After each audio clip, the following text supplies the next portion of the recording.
Spark FM Online, #1 for urban and Caribbean music, for news, entertainment, information, and all of the other great things that are going on. Good morning, everybody. Good morning, everyone, far and near, Good morning. Good close, morning. Good morning. and boast all of the things. Yes, we are here, people. It is August 15th. We are officially halfway through the month of August. Many things to go. We got a little bit of summer left, and we outside. Quick check-in. Miss Tony, how you doing? Hey, everybody. I'm doing good. I'm here, surviving. How was Doing your the thing. day? Microphone, how was your day? Tell us your evening. Is my mic on? Yeah. Oh, because it's... my day was cool. Ladies, just PSA. Make sure to get your mammograms. Make sure your titties is doing all right. That's a real thing. As you get older, all kinds of things start happening to you. So figure that out and make sure that you do that. I feel sorry for people who don't have good health care or good health insurance, because that's really messed up, So Yeah, man. take advantage of your good health insurance and make sure that you get everything checked out. Go get your little dental done. Go get your the physical. Now that you say that, isn't this the time to reapply for healthcare? Is it now? I think it's around this I time. thought is it it was always November. Is it everybody the same time? Open enrollment. Yeah. I don't know. For me, with my job, it's in November, but I think that there may be something. I don't know. But fill out for your health insurance. Even if you don't have health insurance through your job, go on that Mass Health Connector or whatever it is, the connector. Get yourself some insurance, because stuff be happening. This world is crazy. And there's so many environmental things that are causing sicknesses these days. Just make sure you're doing all right. But I'm good. I had a very restful, relaxful evening. Sat around with ice pack in my bra and just had a really nice day. I sat around with cold titties for the rest of my day. That was it. How That's about what you, I did. Trismus? Man, not much. I don't know. I feel like I've been overextending myself lately, and I've been really just tired. I'm not really. I don't know. I've been really just. I feel drained. So I've just been trying to figure it out how to get out of that. Yeah. So I'm just trying to figure out how not to overextend myself. Something that I wish my mother would learn how to do. Man, I wish your mother would learn how to do that too. That lady has. I think that if energy. your mother sits down, she might die. Man. She cannot rest. She can't. She's got to keep going. I think that's the key to life for her. So she's in Jamaica, right? So I've been just chilling, and she comes back tomorrow, and she already wants to come back and cook for Saz Fest on Saturday. And I'm not really too excited, because when she wants to cook, that means that I have to be the muscle. Yeah. And she ain't paying me for that. No, am I getting too much out of it? I love you. You my mama. I will always be there. But that lady needs to get a team, brother. She needs to get a team and hire those people. But other than that, I'll be there to support Zaz Fest going down. Kitty's Carnival going down. Yeah. August 19th, Kitty's Carnival is going down at Playstead. We are starting from White Stadium, so the entrance of White Stadium. So people are wondering where they can park. You could park at the White Stadium. You could park at the Playstead. You could park anywhere around Franklin Park Zoo. That will connect you to the back of where we're going to Playstead. And everybody should be out and lined up by 10 o'clock so we could push off by 11. So the back of White Stadium down to the zoo, inside of the zoo, back out, cross the stage, and fun. Fun for everyone. It's going to be a great time. I invited so many people out to this. I'm going to have a good time. Saturday's Kitty's gonna be Carnival. A great time. I've got a whole bunch of kids with me, and I'm like, how I end up in that situation? How I get a where's your mama at? That's crazy. They should be here as well. No, but that's good. That's good. It's been getting a lot of steam in the last week. People are starting to share it. People are excited about it. The kids have picked up some of their costumes and their and their masks and different things. So we're seeing pictures of distribution. Big shout outs to everybody who's out there putting on. I know it takes a lot. I know it's tiring. I know we got a good ways to go before we get Carnival back to where we want it to be. But this is a really, really good start. And I'm really excited that everybody else is excited as well.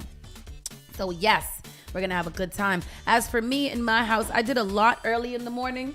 I did a lot early in the morning. I literally played Uber all day. I was Uber EMS services. Thank you. All day long.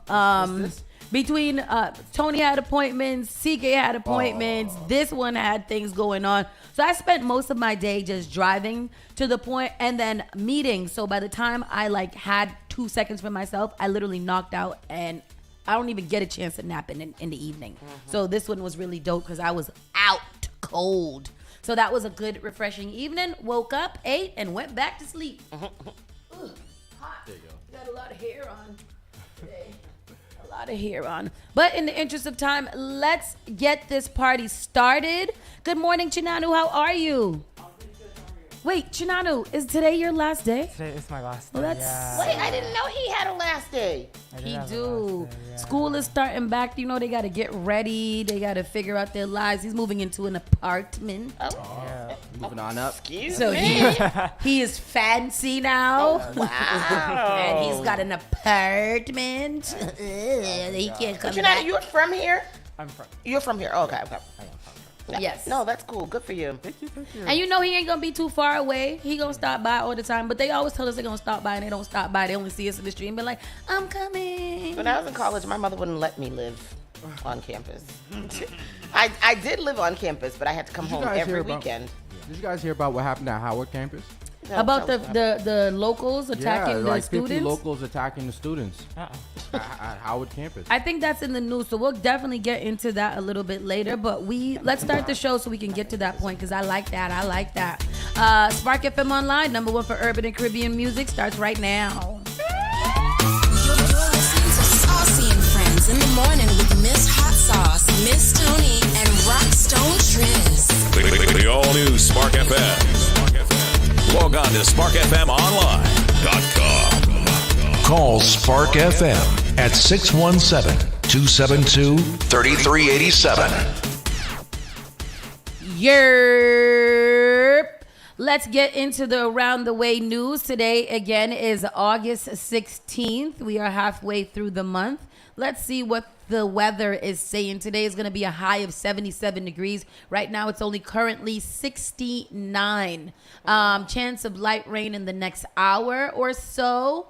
And yeah, that's going to be pretty much it. Around 10, 11 o'clock, it's a 70 and 80% chance of rain. And for the rest of the day, it's kind of just cloudy and might get some sun around the evening time, around 3 o'clock-ish. This is my kind of weather. I like it Yeah. without minus the rain, but this is the kind of weather that I really just enjoy. Because it's like, comfortable. yeah. It's comfortable. It's not hot. It's not cold. You can wear a hoodie. You can not wear a hoodie, Yeah. depending on where your body parts lie. You know, like it's fun. I'm excited about this kind of weather. This is fall with my fall boots. But then it's gonna get all hot for the weekend. I'm not like this weather. This is not. I need up. This is dreary weather. But that's what I said. Minus the rain, like this, This ain't- but this temperature, not weather. I should say this temperature. is Hell my kind no, of temperature. shawty. We are in August. We supposed to be feeling heat by the beach and everything. No. You been by the beach? No. You been by the beach? I have not. You been by the beach? No. All right, hell no. Y'all give me some heat. I want to go to the beach. You know what? You got a little point. Yeah. I want to go to the beach too, but I just don't. That day got to be the only day that is hot though, the one that I go to the beach on. And then after that, it got to go back to here. But I do want a good water country level You know? heat Please. weather so we can go. I don't understand how we just didn't make it there again. It would have been very simple for us to just after the show get our clothes like last time and drive 45 minutes. Well, our friends went on Sunday. We should have went with them. Who? Kellyanne and her family. I had no idea that even happened. Well, I didn't know. If I knew, I probably would have made a little effort to go. we couldn't go. The kids were sick. Were they? Oh, all right. Anyhow, a woman 93 drowns while swimming in Pleasure Bay at Castle Island. Oh wow. Wait, Massachusetts State Police are investigating after a 93-year-old woman drowned while swimming off South Boston on Monday. Troopers responded to the Pleasure Bay at Castle Island after the woman was pulled unresponsive from the water at about noon on Monday. The woman, a client of a private adult care program, was at the beach with other members from the home for a supervised trip when she entered the water. The woman had instructions to remain in shallow water, but at some point the woman swam into deeper water. Who instructed her? I guess the staff instructed her to stay in the shallow part of the water. Okay. State police said the woman began to panic and yell for help before becoming submerged. Her friend swam to her and began to pull her to shore, and lifeguards began performing CPR. Boston EMS told her. Boston EMS took her to Boston Medical Center, where she later died. The woman's name and name of the adult program are not yet released. The Office of Chief Medical Examiner will determine the official cause and manner of death. Oh, man. That's unfortunate. What do they mean? They're going to determine the cause of death and the manner of death. She drowned, right?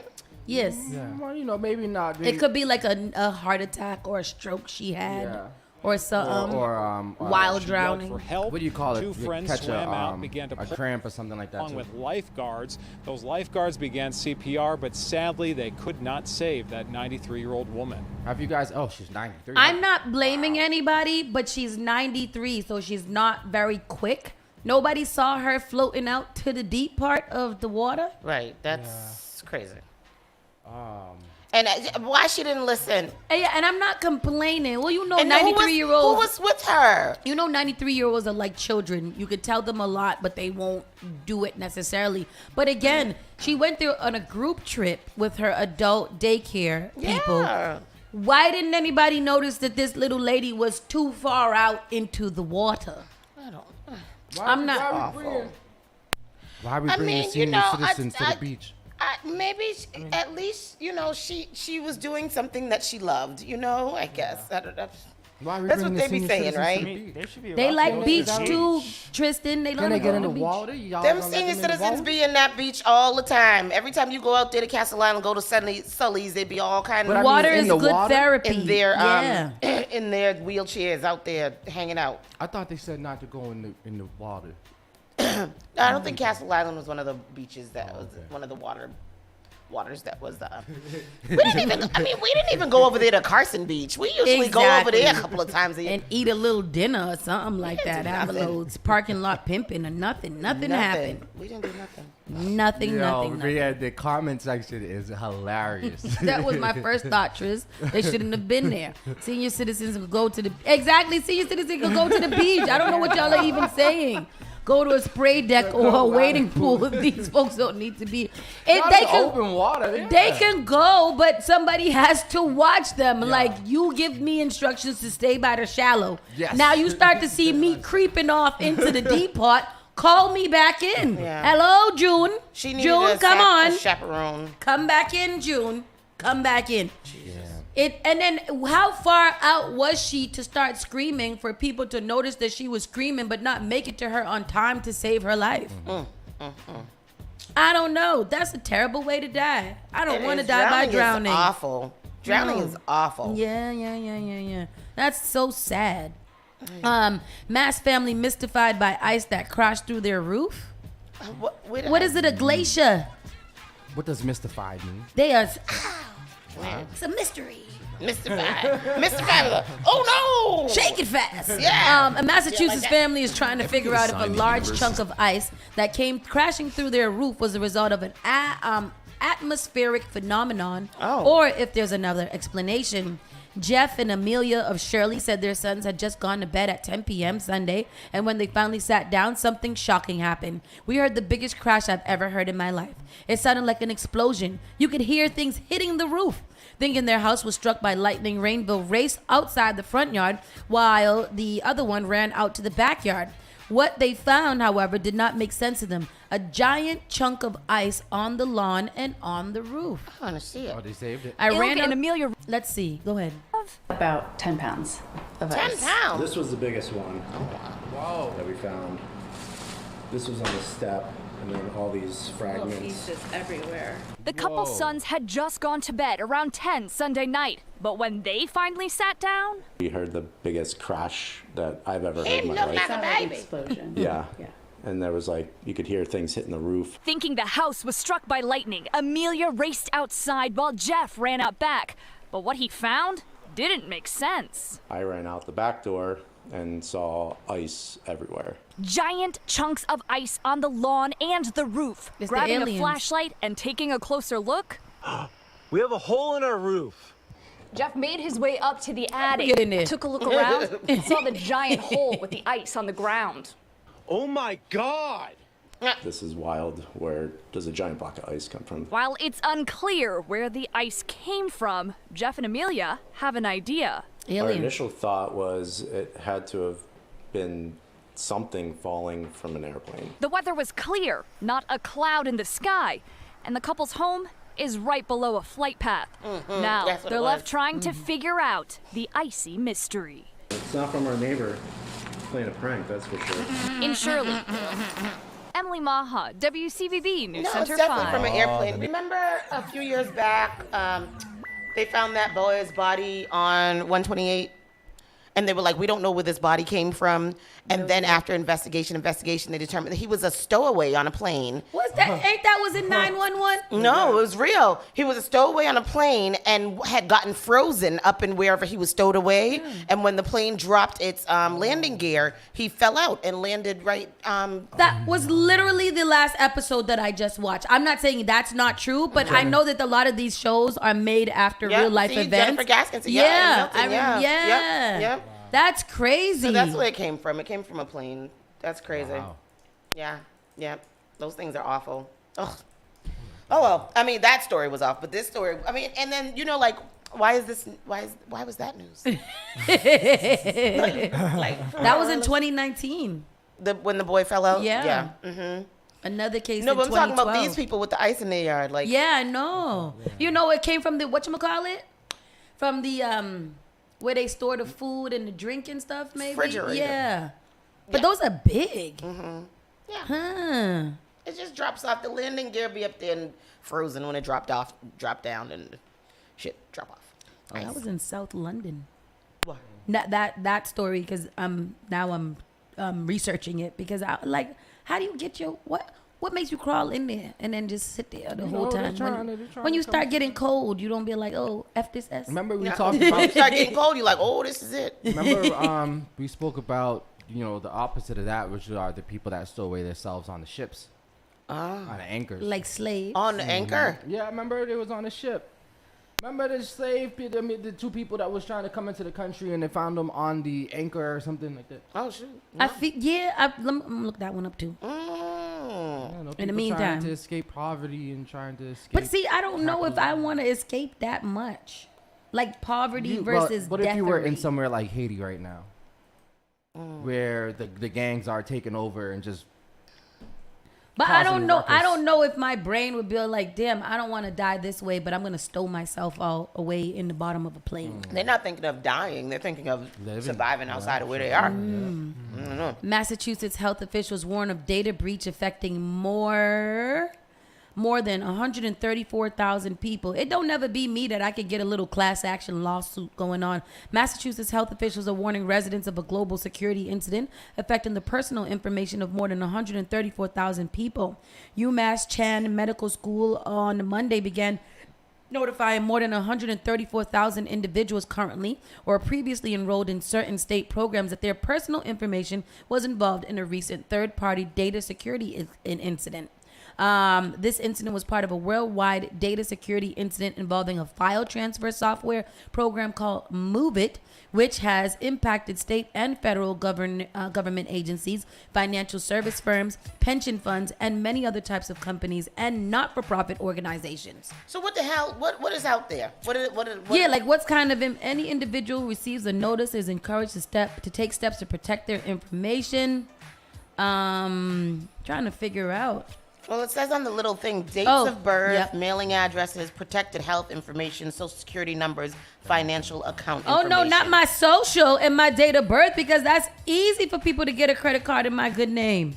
Not me, because if you try to get a credit card in my name, you just practicing. Somebody did that to me the other day, and I got noticed that I had just filled up for a credit card, and I was like, I didn't fill up for no credit card, so I had to call the bank. They was like, oh, we'll just press this button, and then we'll stop that from happening. And I was like, oh. Tell people don't try to get me a credit card. And then what did they get approved, and how much was the limit? Can I have that instead? So dates of birth, mailing addresses, protected health information, i.e. diagnosis, treatment information, prescription information, provider names, dates of service, claims information, health insurance, IDs, and health insurance related information, social security numbers, financial account information. All of that has been leaked. The state supplement program participants, including recipients, other members of the household and authorized representatives, Mass Health Premium Assistant members, oh hell! Mass Health Community Case Management participants and Executive Office of Elder Affairs and Aging Services Access Points Home Care Program consumers were primarily impacted. If you do not participate in one of these programs, it's unlikely your data What kind of program it is? Because did I participate? I didn't get no notification. Notification. Somebody got to tell me something because, listen, I don't need none of my information out there. Y'all leave me alone. Premium assistance? Let me call premium assistance. So what kind of service did you have to have? Premium assistance, state supplement participants, Mass Health Community Case Management, and Executive Office of Elder Affairs and Aging Services. I got all of them, especially the last one. So I'm an elder. Moving on, UMass Amherst leads the nation. So yesterday we lead the nation in the best state to live in the country. Okay, Massachusetts. Oh, but you put something in our WhatsApp group. Oh, yes. And UMass Amherst leads the nation for the best food on campus for the 7th year. What y'all eating over there at UMass? UMass Amherst, remember when it used to be the party school? It used to be jeans and t-shirts? I think it's still the party school. Is it? Yeah. Oh my One of my friends said that their child is going to UMass Amherst, and I was like, ooh. The infamous blackout weekend. I have I DJ one of the other weekends. I want to go to one of them. For the 7th year in a row, UMass Amherst leads the nation for the best food on campus, according to the Princeton Review, which ranks the top 25 universities and colleges in 50 different categories for 2024. The school said with the largest collegiate dining program in the country, UMass Dining emphasizes locally sourced foods while delivering healthy, sustainable, delicious, diverse, and authentic culinary experiences to help build community through food. Ranking of the 25 schools in 50 categories are posted online and will be included in the company's 2024 edition of the Best Colleges.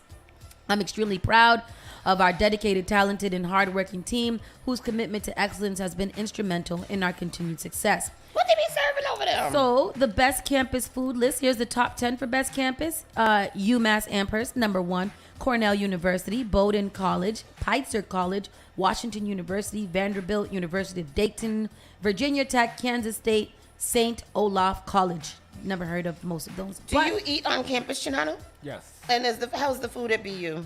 It's pretty good. I think a lot of people complain about it. I feel like some of it is justified, some of it's not. Yeah. I feel like a lot of people. Well, I feel like this is getting into another conversation. A lot of people have interesting eating habits. Yeah. So it's like, I don't know if everything's quite valid. I remember when I was in Salem State, boy, steak night. Woo! That used to be the night. Steak night. What we y'all used to have haystack. Haystack is what we like. Get a little nachos, a little vegetarian beans, little lettuce, tomato, little cheese on Your it. whole campus was vegetarian? Yes, there's no meat on campus. That's why we had to travel elsewhere to the Applebee's or to the Papagino's or the McDonald's. Y'all used to go to Steak and Shake. Steak and Shake. Mm-hmm. Where did you go? No meat on the campus. Huh? Where did you go? I went to Andrews University in Michigan.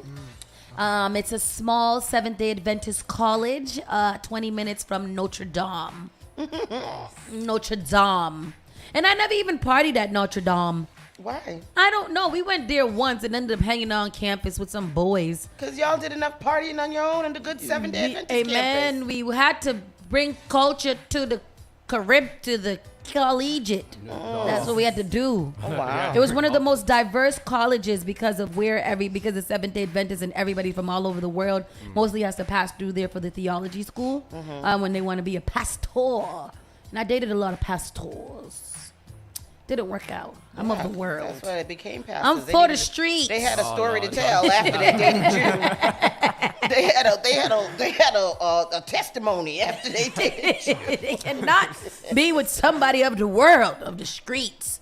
And in more Boston news, so a friend is bringing a group of international students to Boston and has been told to give them a presentation of which neighborhoods are unsafe. And the list Google gave them is as such. 10 most dangerous neighborhoods in Boston. Are you guys ready? Yes. Central. What's that? Don't know. I live in Dorchester Center.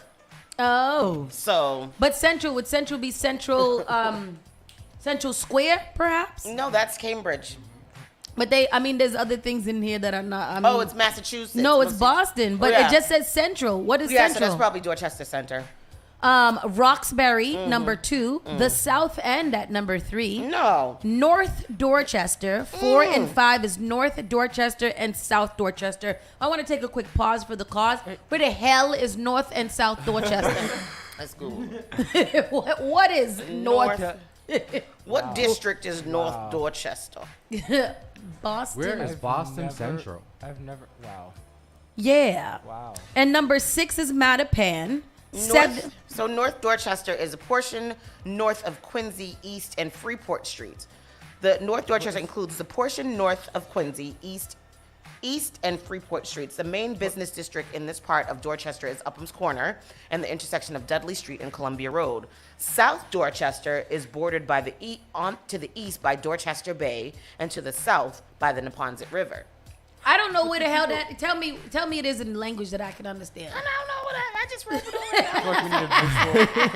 over. What is considered central Boston? This area includes City Hall Plaza. Oh, City Hall Plaza. It's historic dangerous. building The slide. And corporate offices. Downtown Crossing is a major public transportation junction with trains taking you around Boston as well as the city. So that is central Boston. So that's the most dangerous is central Boston. That's the most dangerous. And then number 6 is Mattapan. Number 7 is Back Bay Beacon Hill. Oh. Number 8 is South Boston. Number 9 is Hyde Park. And number 10 is Jamaica Plain. Yeah, well, that makes sense. Ain't Jamaica Plain earthy crunchy? Yeah, that's why it's number 10. But there's more. Why is it on the list at all? Because they asked for the 10. Because we got about. So I have a list as of May 1st of 2023, because I don't know when that list is from. But as of May 1st of 2023, the most dangerous neighborhoods in Boston. Oh, that's the same one, Central, Roxbury. That's about right. I'm looking at the neighborhood. This one that I'm looking at says South End, North Dorchester, South Dorchester. Yeah, this Mattapan, Back Bay. Yep, that's about right. Okay. The same one. So Boston, these are the Boston. What makes them dangerous though? Probably the amount of police calls they get and violent crime and stuff. If it's going by danger, can't danger be like hit and runs? No. That was reading like some of the comments. I think they're talking about violent crime. When they say dangerous, they're talking about crime. But the amount of people.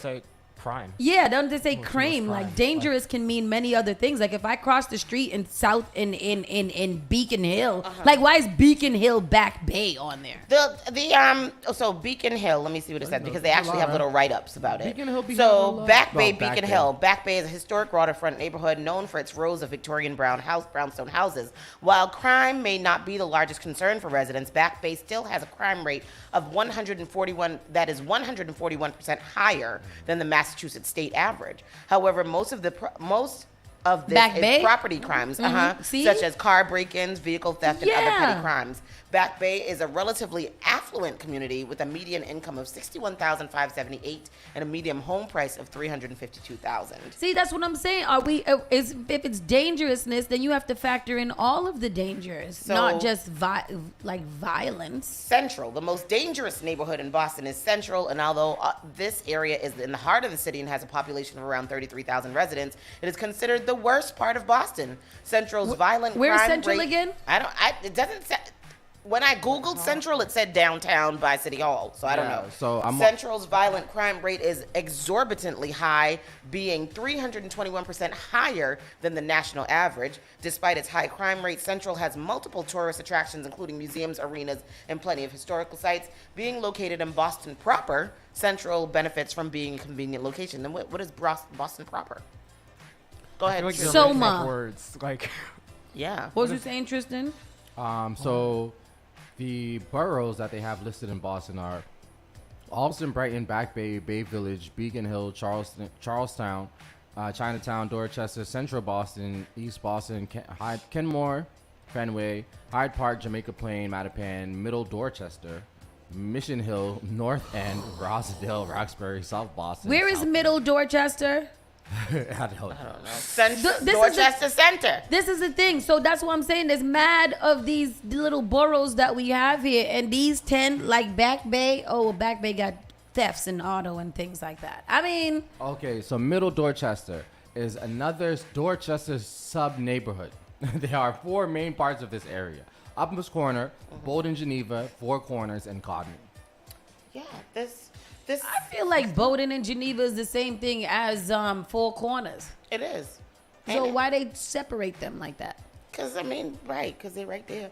Yeah, this Boston proper is Back Bay, Back Bay, Bay Village, Beacon Hill, Chinatown, Downtown Crossing, Fenway, Kenmore, Financial District, Government Center, Leather District, North End, South End, West End, and the waterfront.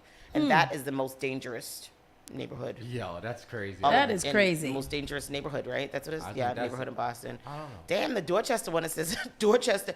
In addition, much of the Roxbury neighborhood has fallen victim to disrepair and urban decay. Oh, damn. That makes it sounds very, very. Oh, Jesus.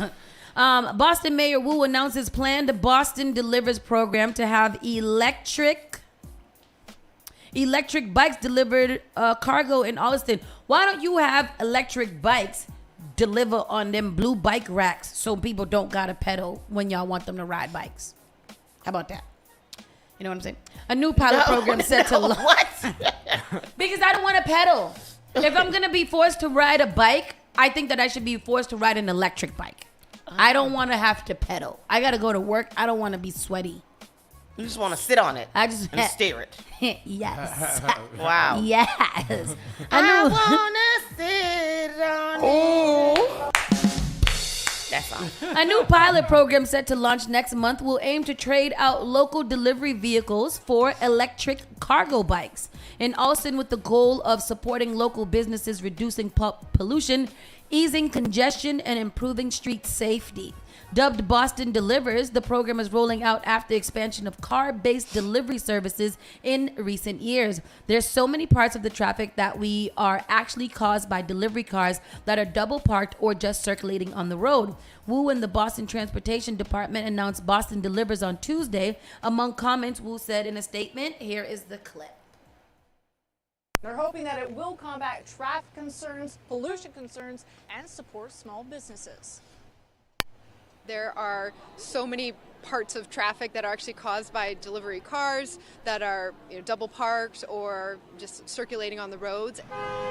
Mayor Michelle Wu and the Boston Transportation Department delivering on their promise to make the city geared towards bicyclists, announcing the launch of a new initiative called Boston Delivers. A lot of the trips, especially for close deliveries, can be done much more quickly by bicycle. The e-cargo bike delivery pilot program is rolling out in Alston, trading out local food delivery vehicles for electric cargo bikes with the goal of reducing pollution and congestion. It's been pretty brutal for anyone who drives. I feel like around the city, it's definitely gotten worse in the past like five to 7 years. John Kim owns Oli Toki, a Korean food restaurant that relies heavily on delivery as a key part of its business. He's among the first to jump on for the test run. All those goods are now getting to where they need to be in one small lane instead of all these cars and trucks causing more traffic and pollution. His involvement has required a small investment, but he's willing to try it out to make food more accessible. Even if it's break even, our goal as a restaurant is to just offer another option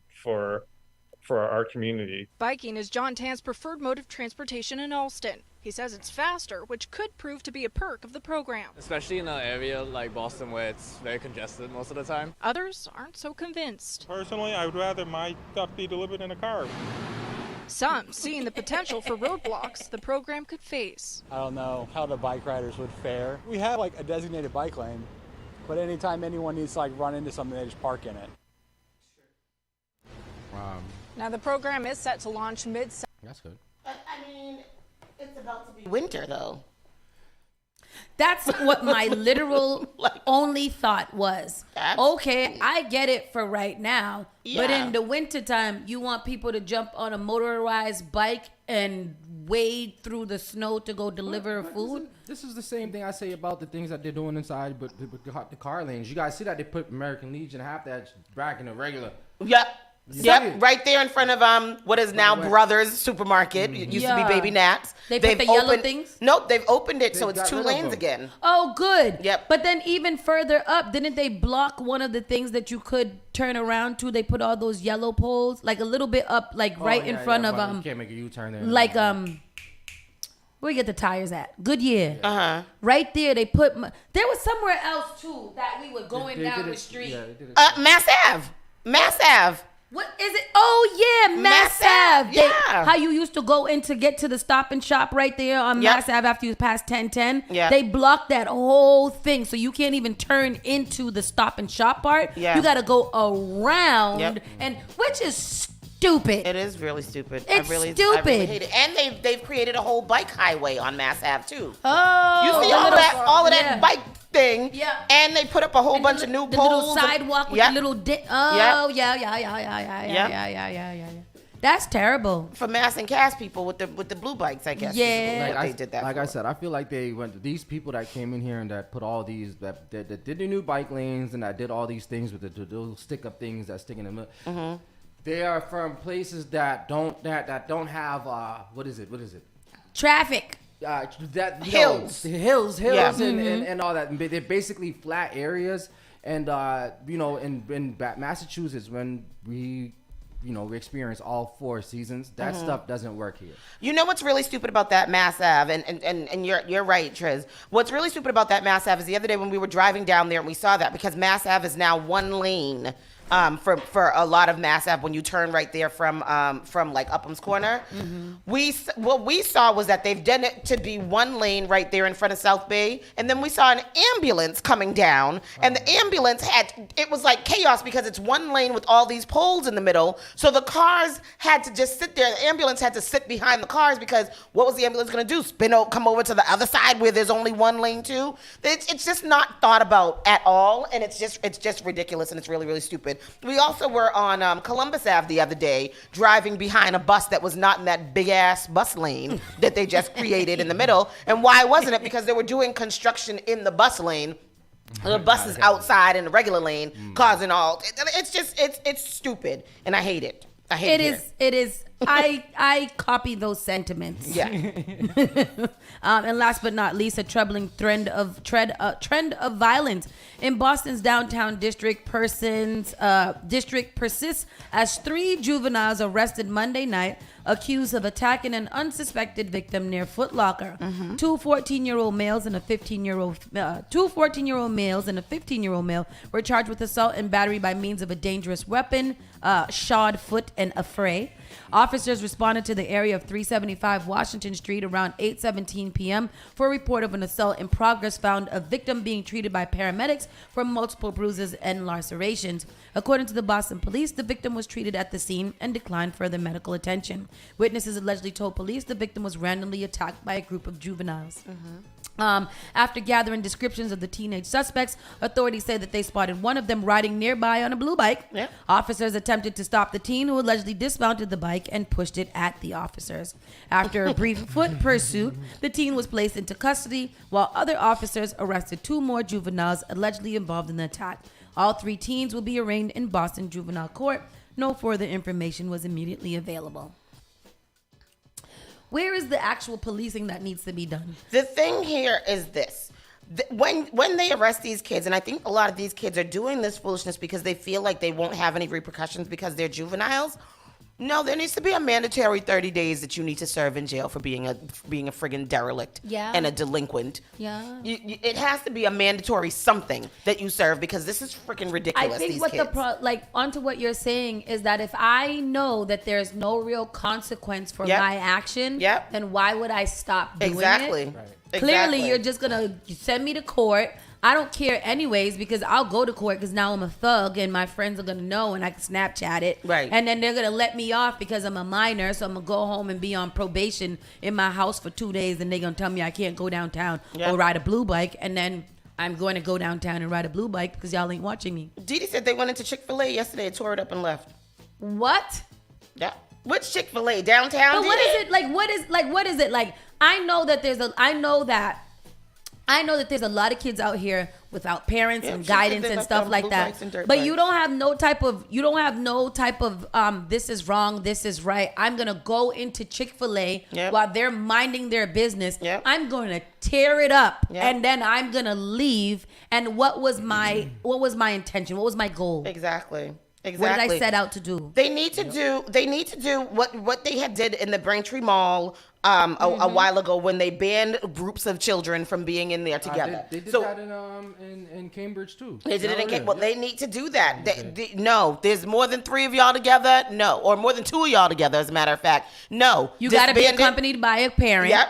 All of that. Or they need to come and get you. Right. Well, just in all of these areas, South Bay, which we know is now a problem, downtown, which we know is a problem. No, you have to disband these groups of kids because they're awful. And it also puts people on edge because when you're hearing about these stories and you go visit these places, the first thing you're thinking is, I wish a child would. Right? But then you're already on the defense. So when you get there, anything is bound to set you off. And that's just a catalyst for disaster. It is. Because I'm already tense and frustrated and annoyed. And then y'all are out here thinking that this is a joke and that you can harass me and whoever else and I'm not going to say nothing. And then if I do say something, then y'all going to want to attack me and jump me. And now I got to pull out. You know? Yeah. It's crazy. And that's what's going to end up happening. We're going to read about that soon, that some of these kids attack the wrong one or the right one on the wrong day or the right. And then it's going to be somebody's mama on TV talking about, he was such a good boy. She was such a nice girl and got straight A's, but she was a derelict. Yep, that's what Jenna said. Somebody post these kids' faces. Yeah, so we can get on them and embarrass the shit out of them. Absolutely. You can't post their kids. No. No. If you want to act like a big man, you can get your big man photo posted on the line. Old enough to hit, old enough to get hit. That's always been my rule. Say it one more time, sis. Me and CK used to have big fights when he was about 2. That was a slapper right there. That was slapper. One day CK slapped me so hard I saw stars. Angry with him. It's terrible, little boy. We're going to go to a quick commercial break and we'll be right back in a few moments. I'm melting. Spark FM Online, #1 for urban and Caribbean music. You're listening to Saucy and Friends in the morning with Miss Hot Sauce, Miss Tony, and Rockstone Triss. Turn it on. Turn it up. This is SparkFMOnline.com.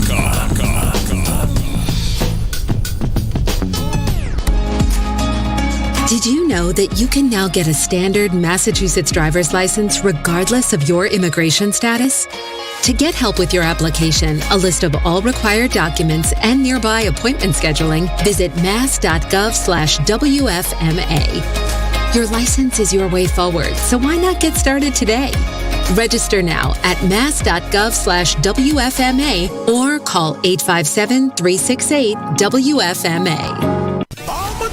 SparkFMOnline.com presents the 2nd annual Culture Festival. Spark the Block, Sunday, September 3rd. Fusing cultures, energy, music, fun, and vibes. Live on stage, all the way from Jamaica. For the first time in 10 years. Mayday!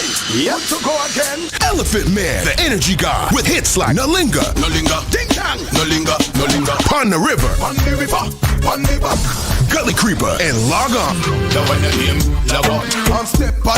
The baddest bitch of Miami, Trina, with hits like Pull Over. Trina. Done been to places I've been. Uber Out Loud. You tell me that I think too much. And Ragga Fresh and Sean John Music with this collaboration, Trailer Load. Hosted by Evolution Specialist, Pam, music by DJ Live, DJ Sticks, My Outlaw, Tyrant, 4 p.m. to 10 p.m. at Boston Seaport, 65 Northern Ave. This is a 21+ event. For more info, check out SparkFMOnline.com /Spark the Block. Sunday, September 3rd. Boston. Get ready for the ultimate 3-day weekend. August 18th to the 20th. Zaz Entertainment brings to you the second annual Zaz Fest, Afro-Caribbean Festival. At the heart of this experience on August 19th, we present to you an all-star cast of performers. From the Spice Island Grenada, Mr. Killer. From my riches, I need the San Juan God, Voice. Nyla Blackman. Straight from God, Romaine Virgo. And many more international superstars to be added to our cast, including YouTube sensation Oso City, alongside an all-star cast of Boston's finest DJs. For tickets and all other information, log on to www.zazfest.com. That's ZAZFEST.com. Don't miss out on this legendary experience. Zaz Fest, the Afro-Caribbean Festival. Advertise your business, brand, or music on Spark FM. Contact us at sparkfmonline.com for more information. Are you tired of renting and need more of your own space? Are you getting stressful letters or calls from the bank? Does your home require expensive repairs and you just don't have the funds to fix them? Regardless of whether you want to buy or sell, Taylor Andre of Thumbprint Realty is here to help. From saving your home from foreclosure to walking you through the process of becoming a first-time homeowner, Taylor makes real estate easy. With your best interests at heart, knowledge of the market, and a passion for people, Taylor is dedicated and motivated to serve you. Good rising, good afternoon, good evening, or good night. I am Taylor Andre, and I am determined and dedicated in assisting you in all of your real estate needs. Give me a call at 617-459-0041. Again, that number is 617-459-0041. Or you can email me at TAYLAANDRE@thumbprintrealty.com. The all-new Spark FM. You're the baddest one. Spark FM.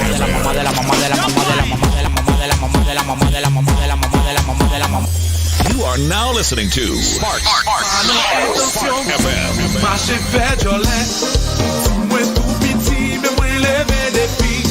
Spark FM.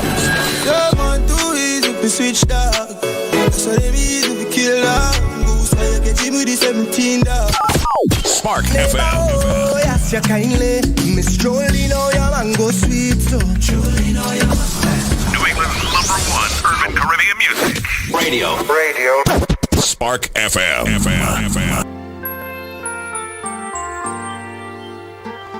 You're listening to Saucy and Friends in the morning with Miss Hot Sauce, Miss Tony, and Rockstone Triz.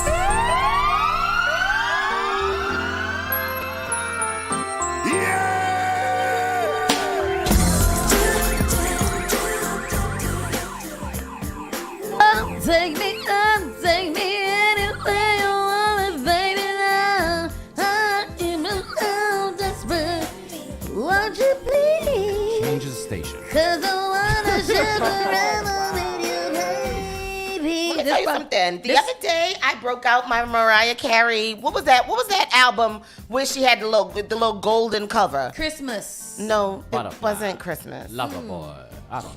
I don't know. Whatever album that was, and it had a Bone Thugs and Harmony. She had that song Breakdown on there. Play Breakdown. That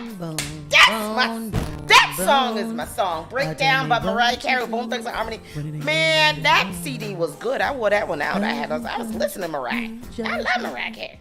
In one story that I just found on the line yesterday, a group of bikers descended on a busy Boston highway over the weekend, and video shows them popping wheelies, doing donuts, and disrupting traffic before making a speedy exit. Are they bike riders or those dirt bike things? Motorcycles. Massachusetts State Police say around 40 riders on motorcycles and street bikes came rolling down the Leverett Connector Bridge around 3:30 p.m. Saturday, doing donuts and blocking traffic. Troopers on patrol responded, but the riders were gone by the time they arrived. Someone in the bike community who wishes to stay anonymous spoke to NBC 10 Boston Monday night, saying what happened over the weekend was a stunt scene, adding that these bikers were doing it to show police they need local lots to ride in. Oh, it was a protest.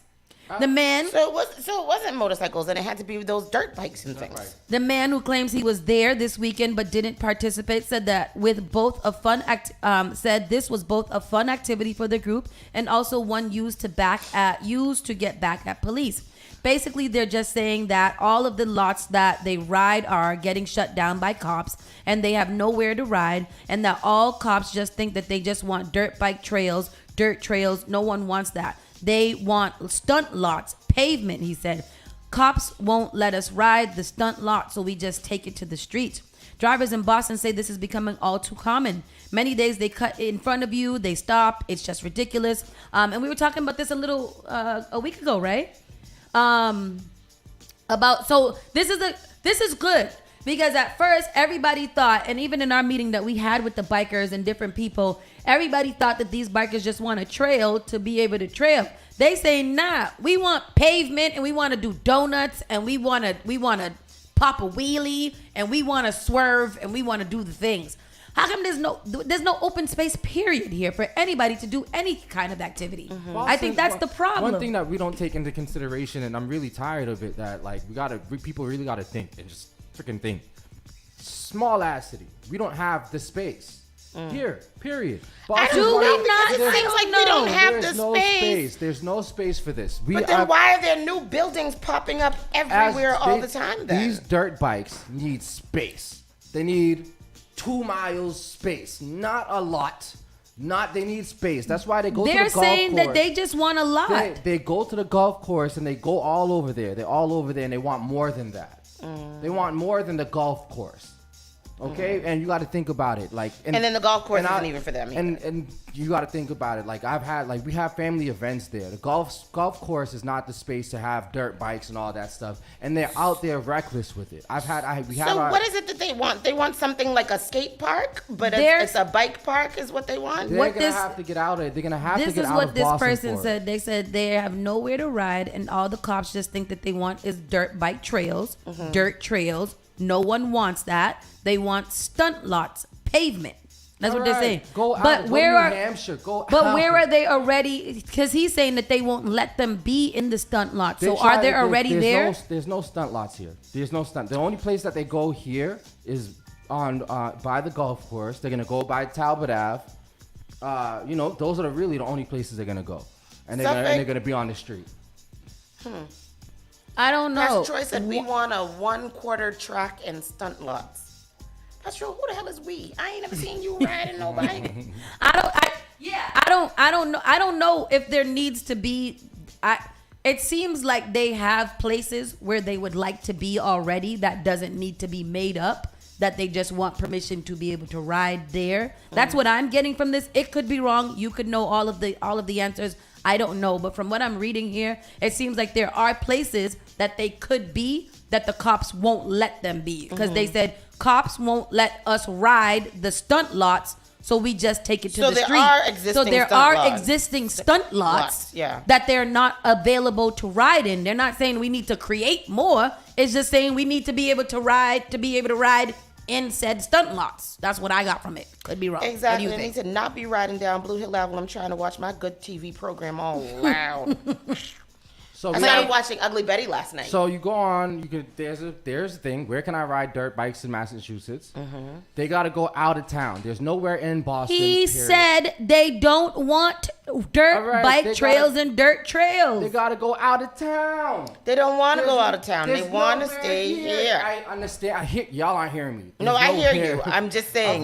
What you're saying is the opposite of what they say they want. Exactly. They don't want to go out of town. We don't have the freaking space. Well, what can we do? That's not true either because they literally said cops won't let us ride the stunt lots. There's no space here. There's no space. So what are they talking about, Tristan? It's not about for new things. You're talking about for new things. He's saying that there's already existing stunt lots. I know, but he's saying that they want pavement. There's none of that here. So they're saying there's already existing pavement stunt lot that they would like to use, and the cops won't let them use it. Yeah, I don't know how to get more clear. I don't see that. Right here is this sentence right here that says it. I'm talking about Boston. There's none. Because you're not a biker, so why would you know where they all are? I'm on the list. So you think that that's the only place that they're gonna put them is on the line? I'm not trying to argue with you. I'm saying there's no place here in Boston that's paved. So not None. even this place that There's they want to none, ride there's in. None. There's none. There's no place for dirt bikers to ride. That's not legal here. It's not legal. They have to go out of town. All right. That's what they're saying. And there's places. I'm on the sheet right here. I'm not trying to argue with you. I'm not either. That's why I Alright, stopped. So I'm just reading the list. I'm saying that there's no place here for them that's paved. They're going off of, I don't know where that place is, but it's probably one of these places: Freetown, Pittsfield, Monterey, Chelmsford, Hopkinton, Rentham, or Tolan. Okay. So we don't have the space to build anything. We're up for a dirt biker. They would have to have like a big ass warehouse. And where are we putting that in Boston? I mean, it's the same thing with the El Punto. We don't have all the space that people want to be outside. Unfortunately, we don't have it because we're going to disturb. And I think the that peace. goes back to what Sauce was saying at the beginning, is that we don't have any outdoor spaces for us to do anything anywhere in Boston. Not that there isn't space. There isn't space as in a area. There is not, the spaces do not exist. In general, as far as space, for them to do something like this, you need space that's not going to disturb the peace. That's the main thing. So if you want a space for the people, for the El Punto people, you need to find somewhere that's far away, that's not going to disturb the people. We want somewhere for the dirt bikers. It's the same thing because it's generating noise at the end of the day. And that's the main issue. It's generating noise, and it's a danger. Oh my God. Look. That's share that. I'm going to put that in there. Why? Mom of 6, moving on to national news. A mom of 6-year-old accused of shooting the teacher, remember this story, pleads guilty to felony child neglect.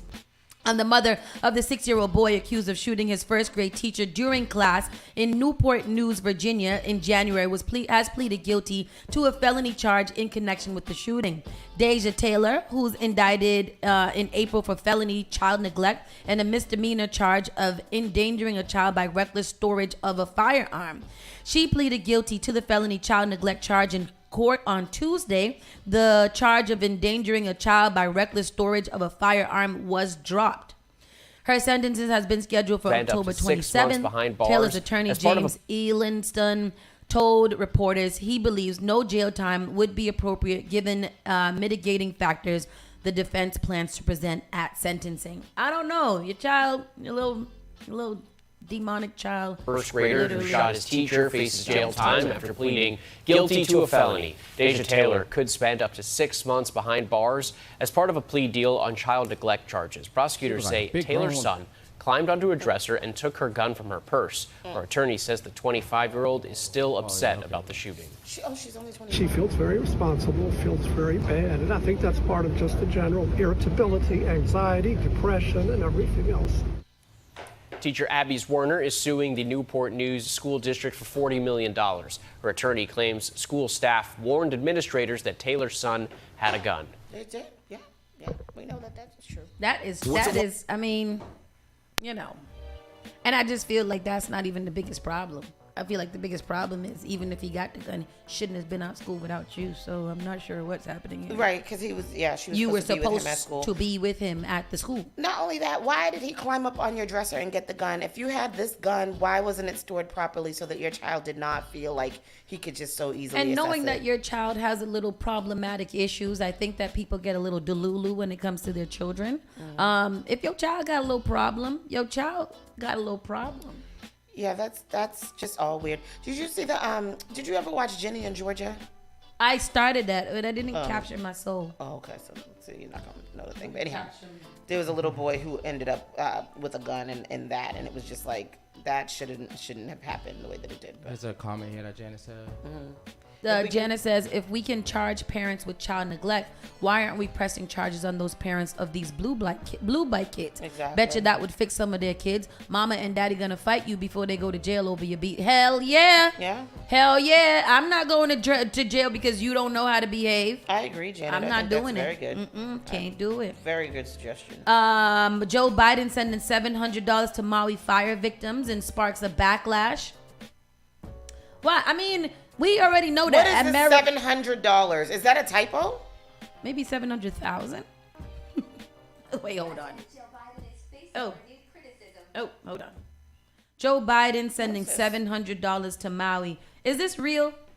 I don't know if this is real because that sounds stupid. It's like per family. It's like one-time payments. But what is $700 to these people who just lost everything? No, That's right. an insult.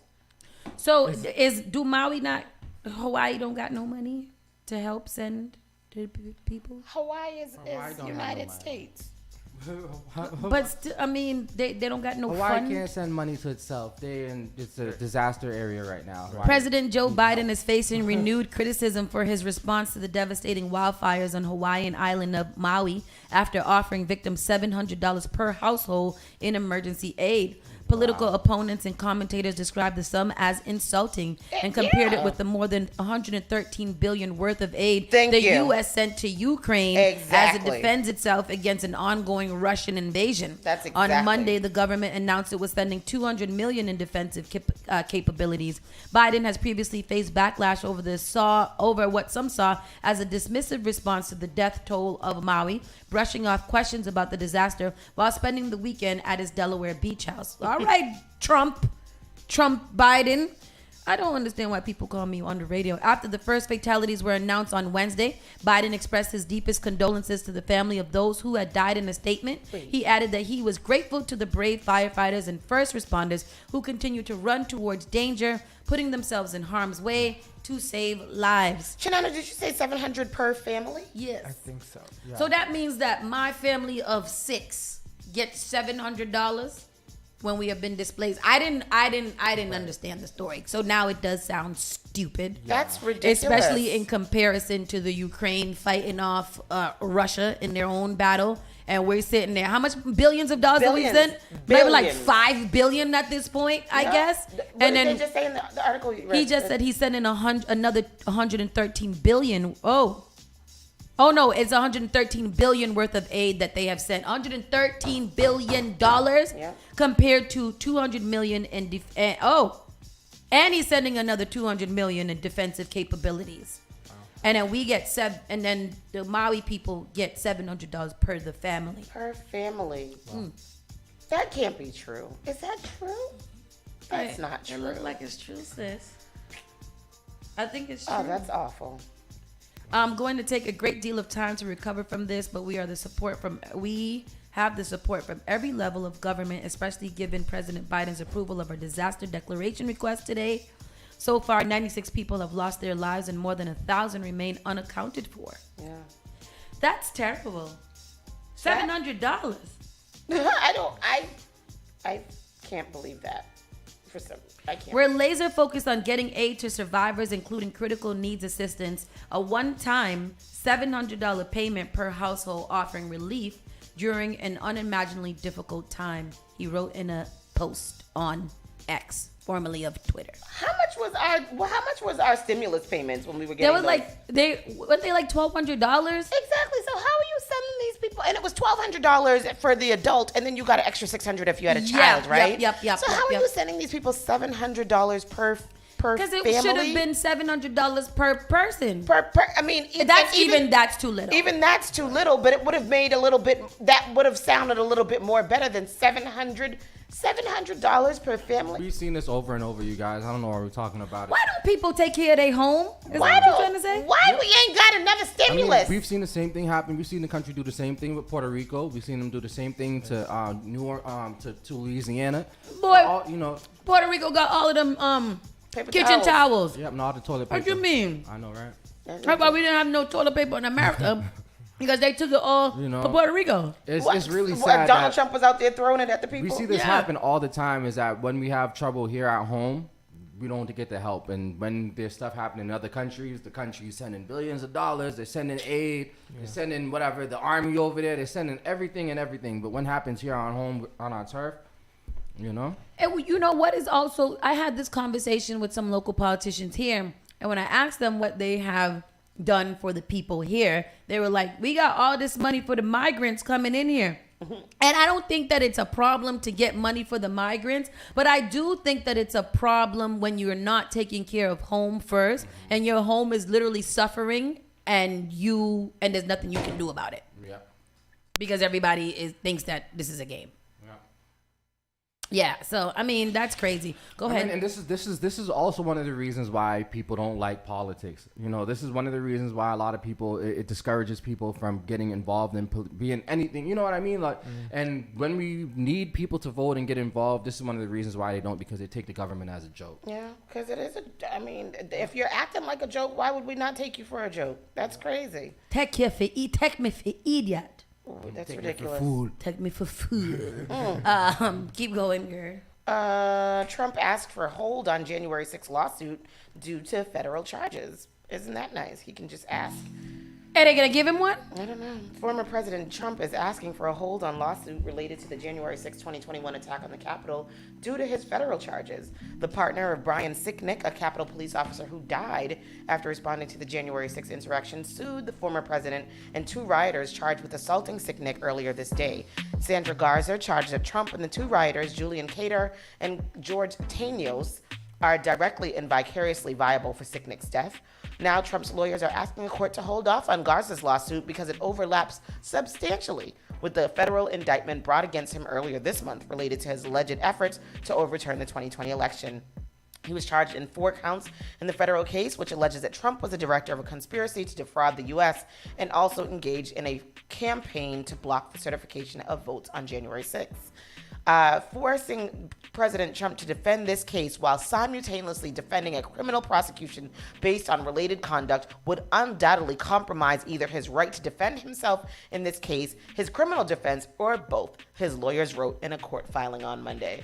Oh, boo-hoo for Trump. Wah, wah, wah.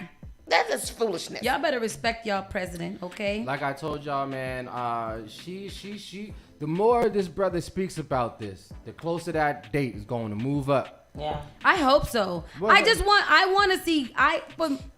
personally just want to see Trump in some handcuffs. Yeah. And treated like the actual criminal that he is. Just one time. Just one time. I think Miss Fanny coming for him. That's the name, right? As a side note, Rudy. What's her name? I don't know. You keep calling her Fanny Lou or something like that. What's her name? Somebody write in the comment. What's the DA name from Georgia? Why you keep calling her? Why you think it's Fanny? It's Willis. something like that. It's like Fanny Willis. It's like something. Isn't that the little cute black girl? I cannot remember. Hey, people. Oh man. Remember the little cute black girl who was a federal prosecutor or something like that? She was cute. And on a side note, Rudy Giuliani says that he is now broke from defending. Go sit down. From defending Trump. He's telling court he's broke. His financial situation is likely to become even more difficult to navigate in the coming days as he still has to defend Trump and Trump's foolishness. What else do we have here? I was prepared to die. You guys alluded to this earlier today. I was prepared to die. It is Fannie Willis, sorry. Oh, it is Fannie Willis, okay. A student's attacked by a large group of people at Howard University. So this is something that Tristan talked about earlier. They got a video for this too. Go ahead. At least one student was stabbed and several others were injured in a violent brawl outside of 2 residence halls at Howard University early Monday morning. Hold on, I'm still trying to make sure. So I was prepared to die, one victim said. When I was on the ground getting stomped out, I just stopped feeling the pain at one point. I was on the ground, I just stopped feeling the pain Today, after the being school stomped held a out. safety town That hall sounds to address horrible. this incident and other recent violence. News 4's Dominic Moody has the latest. A wild melee on Howard University's campus. I was prepared to die. When I was on the ground getting stomped out, I just stopped feeling the pain at one point. The brutal attack caught on camera showing multiple people throwing punches and shoving one another just steps away from 2 residence halls. The mayhem started late Sunday night and stretched into early Monday morning. The university says a group of 25 to 50 young people were leaving from Banneker Field and poured over to Howard's Towers, 2 resident halls on campus. Victims of the brawl described the horrific moments. They did not want to reveal their identity out of fear of retaliation. A bunch of DC locals came up to us. It was like maybe 5, 10, 20, and one lunges at me, so I square up. They just started kicking us, punching us, and we were getting jumped. The 2 students were able to escape, but a few of their friends got left behind, and one was stabbed. He got stabbed in the back and got just beat on by like 30 people. Look at that person laying on the ground. And security looked at him on the ground, watched his body go limp, and just walked away, didn't call anybody, didn't do anything. Both students and parents raised concerns to campus leaders about the lack of communication and action during the brawl. Today, the university's chief of police announced a series of actions, including both internal and external investigations. A Howard University police lieutenant has been suspended during an internal investigation, and one third-party security contractor has been removed from campus. It's the latest high-profile crime on campus. Last month, 34-year-old construction worker Rafael Gomez was killed in an attempted robbery. For one, I hope they start putting security in front of our dorm buildings. I mean, there was no security before in front of our dorm buildings. They need to amp that security ASAP. We need to have like actual units driving through, patrolling. We need to have like police cars parked out front of every dorm, just making sure that if something does go down at a residence hall, then there's people on the scene to respond. The campus police chief says that one juvenile was arrested who had a handgun. Now, after that brawl, there was a officer who was stationed at the residence hall where the brawl took place. In addition, Howard University says they plan to install more than 1,000 cameras, and more cameras are on the way. They also note that they plan to roll out safety paths so that students know which routes to take in order to make sure that a security officer is within 100 feet of one another. In the district, Dominique Moody, News 4. So these DC residents that they're talking about, they're other black kids, it looks like, from what I saw in the video. It wasn't like a race motivated thing. It was just they were attacked by... I heard that Howard, being one of the most prestigious, is centered in the middle of the hood. Yeah. And that they, like when I was reading the comments, a lot of people, alumni from there, said that there's really no safety. Mm-hmm. The public safety actually sucks on campus. The security sucks on campus. Yeah. They don't care about anything or anybody as long as they, I guess, outside and being visible. Yep. And that the locals often come onto the campus and onto different buildings and different things and do whatever they want. You know, that's not a thing that's foreign. Temple University in Philadelphia is right in the smack dab in the middle of the hood in Philadelphia. Oh. And it's crazy because it's just like, oh, this is this prestigious temple. It's right there.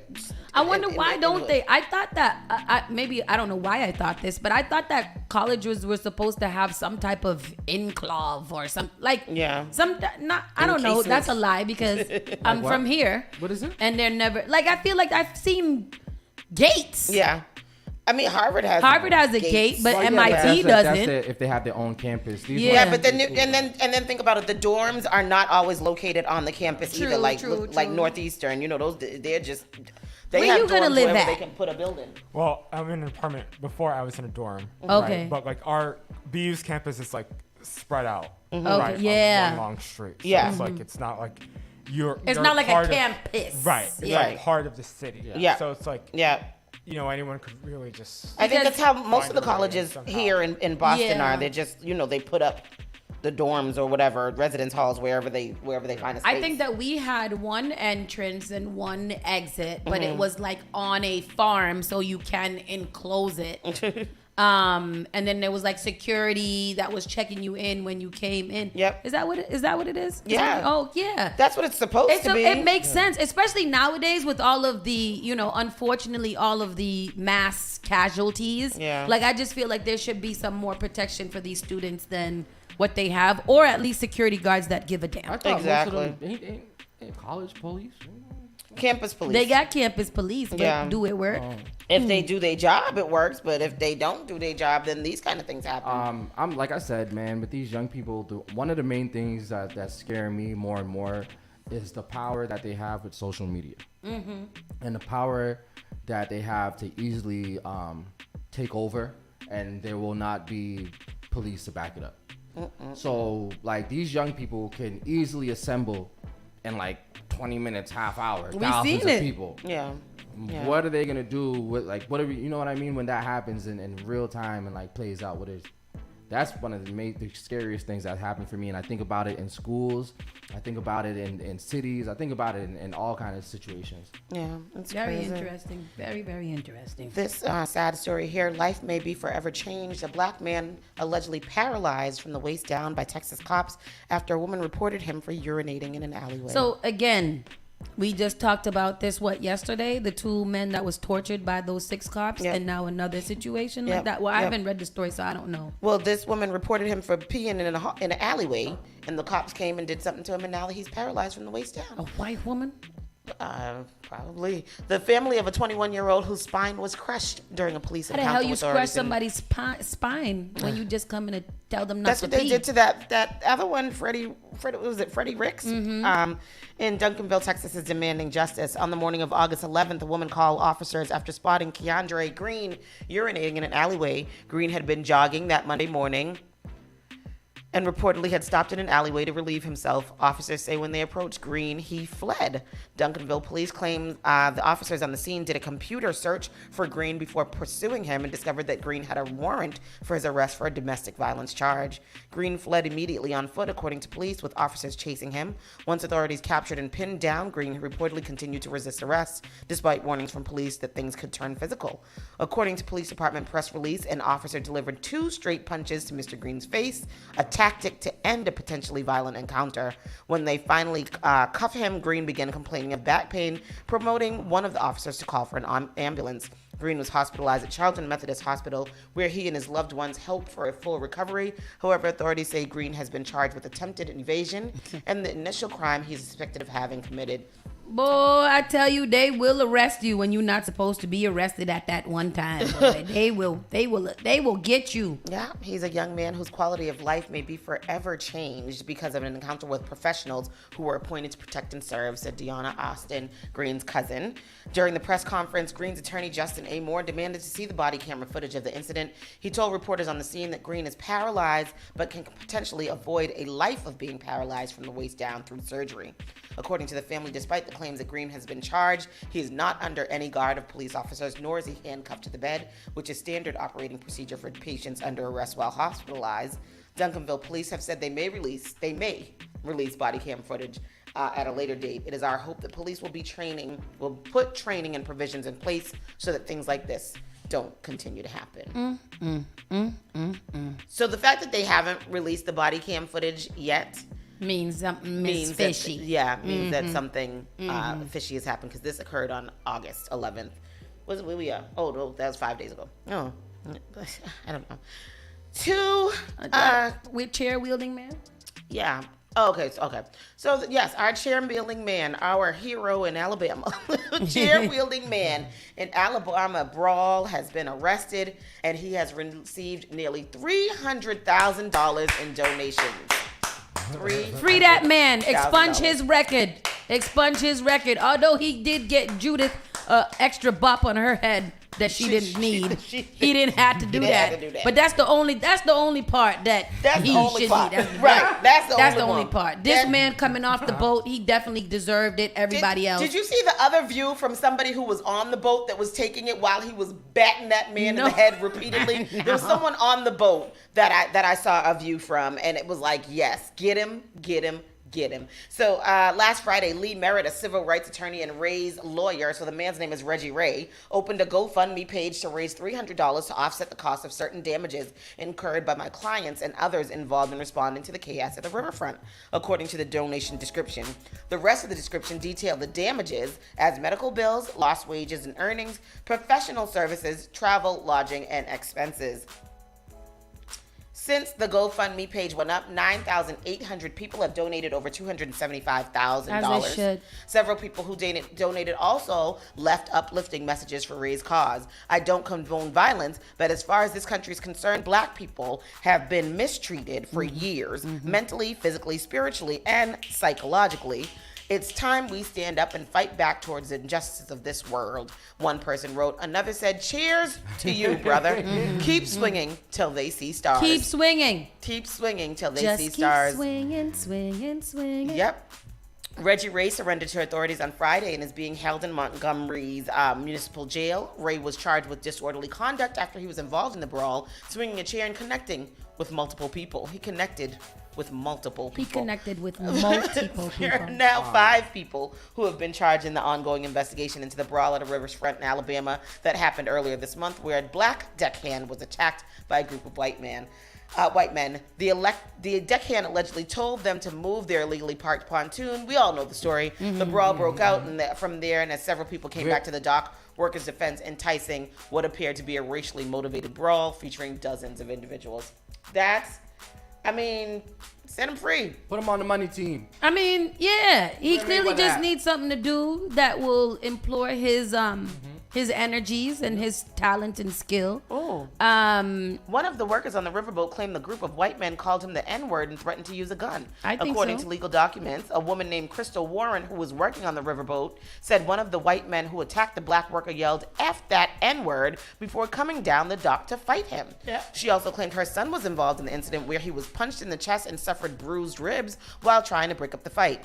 Police have since arrested Richard Roberts after he was accused of punching the 16-year-old and was charged with third-degree assault. There's no word on who called the deckhand a N-word and threatened to pull out. It was a one of the gun. white people. It don't matter who called it to them. They all It said was. it at one point to Yep. each other, Yep. and then he just happened to say it out loud because liquor will move you. Yeah. Yeah. And I don't feel bad. F around and find out. That was the day. That was the definition, the textbook definition of F around and find out. And that is our local news for the day. I'm gonna just go right into our entertainment news and see what's going on over there. Blindside star rips fans clamoring for Sandra Bullock to lose her job. Y'all gotta leave Sandra Bullock alone. She was just playing the people in the movie. People take things so emotionally personal, and I think that's hilarious. That's awful. What's rapping? That's like Tyreek when in Power, when Tyreek was cutting up. That man couldn't go nowhere without people cussing him out. I know. He's just playing a character. Leave What's him his alone. name? Michael something. Ely. No. No, it's not Michael Ealy. It's Michael something. But they were attacking him all over the place. Like, Tyreek, What are y'all stop talking messing about? So were you gone? So the Blind Side movie, you said we talked about, you was here. The Blind The Side sports movie. Yeah, that's a Yeah. football movie. So in the movie, Sandra Bullock played the lady, the Tui. So now this story has come out. People are now attacking her because she played the lady in the movie. Yes. People are yes. stupid. Wow. So we were talking about yesterday. There was a movie called The Blind Side, and there was a football player that it was based on. And the people that were supposed to adopt him, they never really adopted him. They just put him on Took his money. conservatorship. Terrible. That is terrible. Sexy Red and Sukiana are the new faces of Hood Rat. So says our producer. Duh. What do they got? Day 2 bougie and day. So what is it? Wow. Like a female rapper today has asked for about a year? Is that it? I don't know because Just like that, what's her name? Glorilla Gunn, right? I know. I was thinking about that the other day. I said for one time we couldn't stop hearing about Glorilla. I don't hear about Glorilla no more. No more. I know. I feel like the only I just hear about the red who? Sexy Red. Curly Sue. Oh, sexy. Ice Spice. Ice Spice. Ice Spice. Ice Spice is still trending because she has been on things with Nicki Minaj, and the Barbie movie is still going crazy. So I think that her 15 minutes is still going. But did you see that Complex listed her as number 50 of the top 50 rappers? Ice Spice? Ice Spice. Wow. I don't know. She's not really a good rapper. You know, I don't all this and what is this? I don't know. She's bumming a channel and a pen in a channel, pen in a channel. I feel like we need to see more work from her. That nigga got money. I feel like she doesn't have enough work out. I feel like we need to see more work from her. I mean, I don't think that we need to see more because all of the more that we're getting is the same thing. Song. Everything sounds.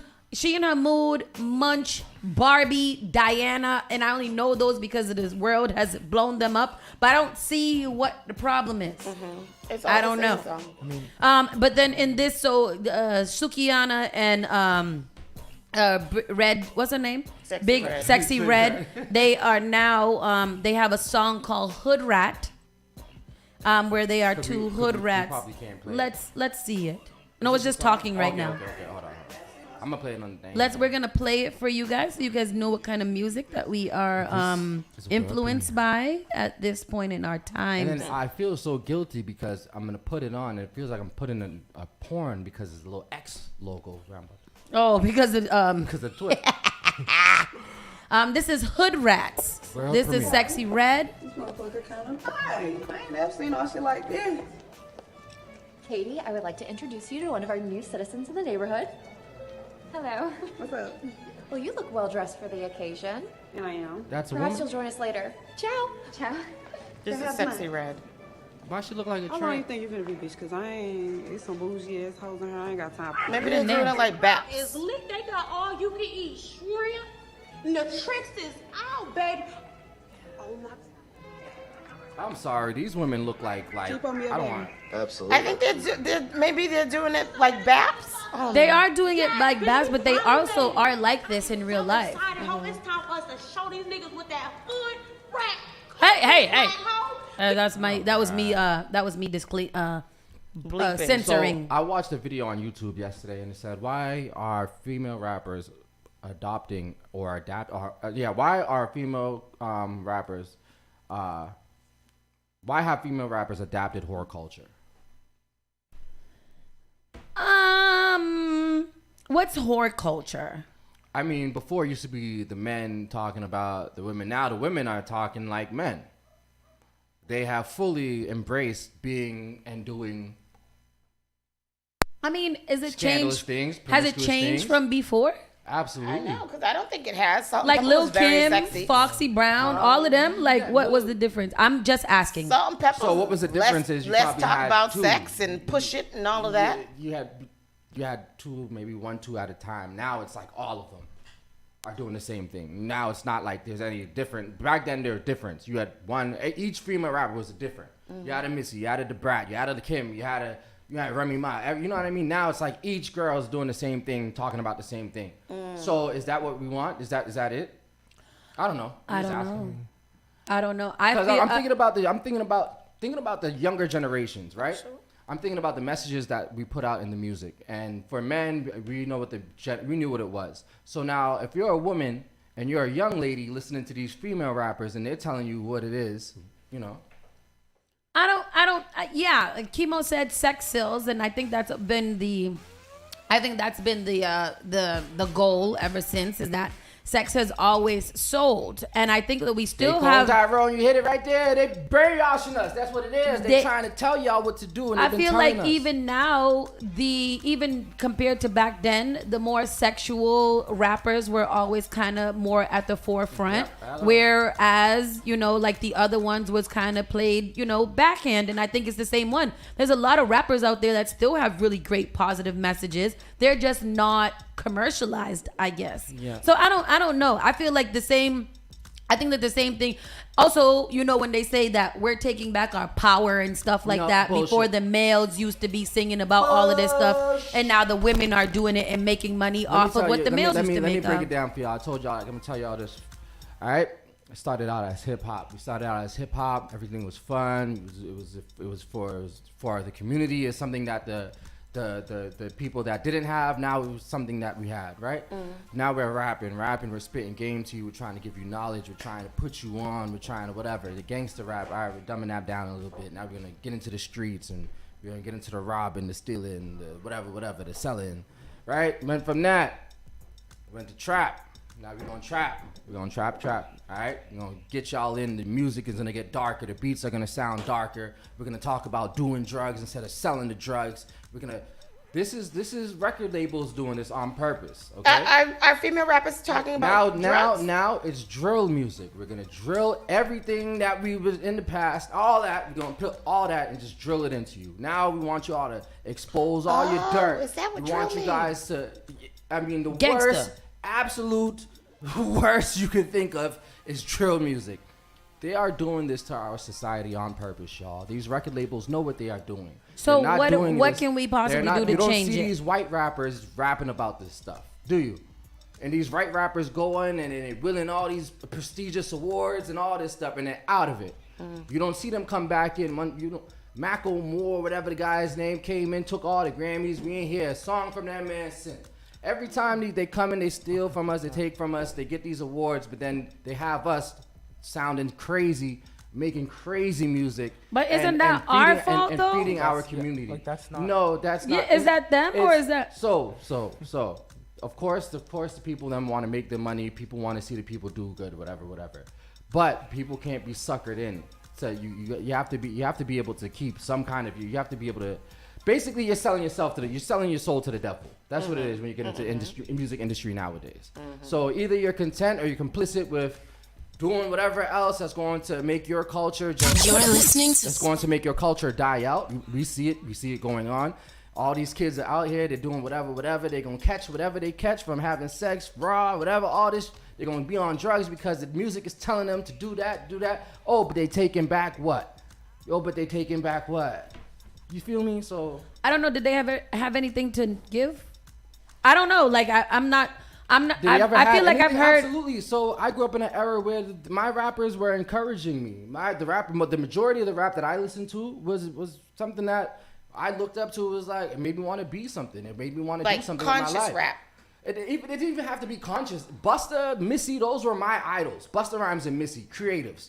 People that would take me out of the zone that I was currently in, and they could take me and put me in a whole nother space. That's what I enjoyed. But then people are still around, right? Yeah, not so much though. You don't have who was a you have like who's a Tierra, new, you have like a new? Tierra Whack that would be like a Missy Elliott today and stuff like that. So you have people that absolutely, but the people that the spotlight is on are all the people that are really just that are grabbing their coons Yeah. on the stage. Yeah. I mean, I don't have the answers. I don't even know because this is not my jurisdiction or my ministry. My genre. Yeah, hip hop and things I'm as speaking such. what I see as a No, DJ, I'm not saying you're wrong. I'm just saying that's fine. Yeah. I'm just saying I don't know what could be done about it.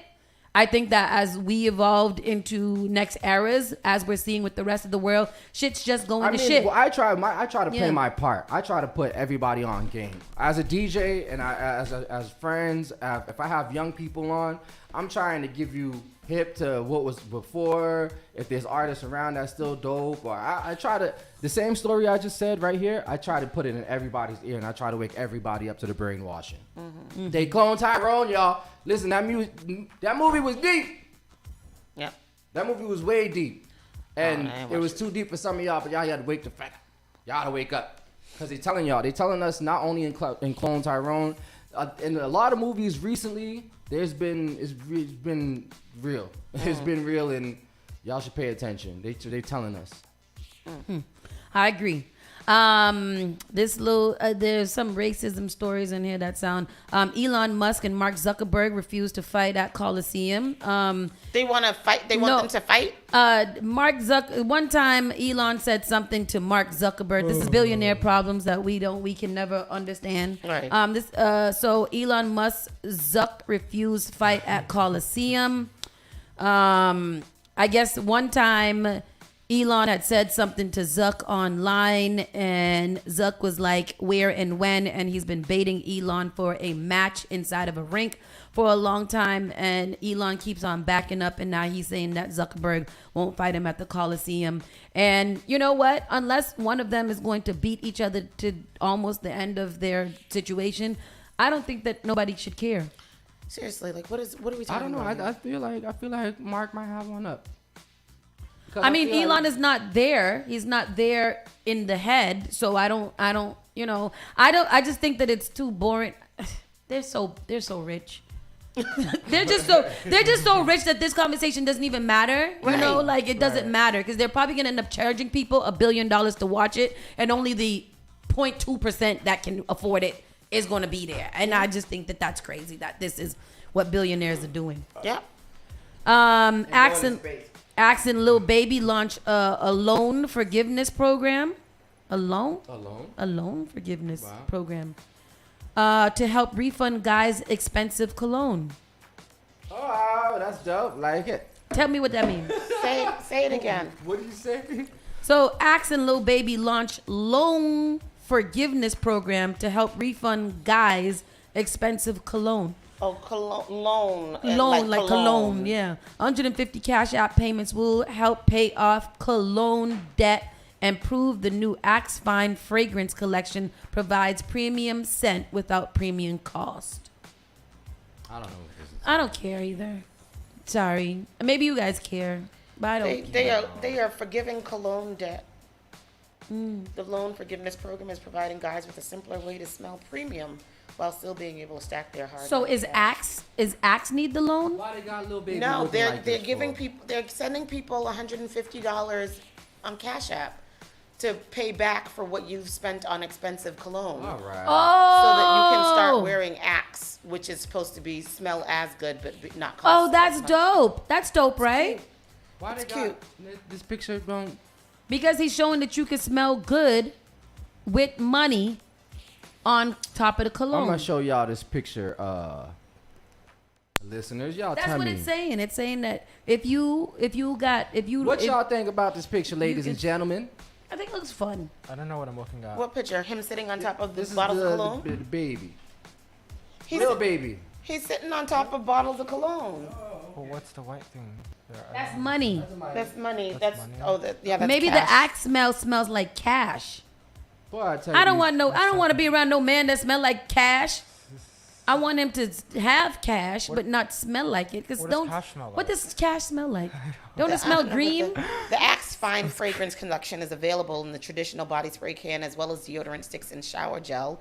Prices range from $5.97 to $7.98 and is available to purchase online and in store at Walmart, Kroger. Why they got Heb, this man CVS, looking and so Walgreens. sassy in this goddamn picture? Fuck. Why does he look sassy? Why they got this man in that picture looking like I'm stop. I don't think he looks sassy. You think he looks sassy? God, they don't have to have this man showing his Like, is he showing thigh? bruh. That's Hoochie Daddy shorts. And I like Hoochie Daddy shorts. Me too. I like love a little thigh in- meat on a man. Mhm, a little Little shiny thick leg. leg. That look nice. Yes, exactly. And look at her little bright dimple, her little deep dimple sticking out. He look nice. I don't think he's sassy. Yeah. Whose phone is blowing up? Tristan, somebody's got to get a hold of him, and that's because we are late. And last Junior Mafia, Chico Del Vec has died. He was a part of the Junior Mafia squad. Yesterday, we spoke to Chico Del Vec, the Godfather, passed away. Clarence, no. Yeah, we know. We talked about that on the day that you weren't here. Oh, okay. He died at 95. The godfather of and then remember they black killed his wife a couple of entertainment. years ago. He killed his wife. His wife was killed. Oh. That was the gentleman that was in the Hollywood Hills, Mhm. and his home got invaded, and they shot his wife. Oh, that was him. Yeah. He Oh, was the shit. Godfather of Hollywood. That's crazy. Mm-hmm. Yeah. This man So, looks yeah. like a penis. Don't he look like a penis? Jesus. Camera's on. Where we gotta go. Spark FM Online, #1 for urban and Caribbean music. We'll see you guys tomorrow. Bye. You're listening to Saucy and Friends in the morning with Miss Hot Sauce, Miss Tony, and Rockstone Triz. The all-new Spark FM. Spark FM. Log on to sparkfmonline.com. Yamba Market. Visit the first black-owned dispensary in Cambridge. Yamba Market's mission is to participate authentically in building a socially restorative adult cannabis market in Massachusetts and beyond. Their commitment to the Yamba family is to provide an inclusive and exemplary experience focused on a broad selection of unique strains, quality products, and customer journey. Open from 11 a.m. to 11 p.m. every day. 580 Mass Avenue, Central Square, Cambridge, Massachusetts. Registration at yambamarket.com. Boston, get ready for the ultimate 3-day weekend. August 18th to the 20th. Zaz Entertainment brings to you the second annual Zaz Fest, Afro-Caribbean Festival. At the heart of this experience on August 19th, we present to you an all-star cast of performers. From the Spice Island Grenada, Mr. Killer. From my riches, I detest that.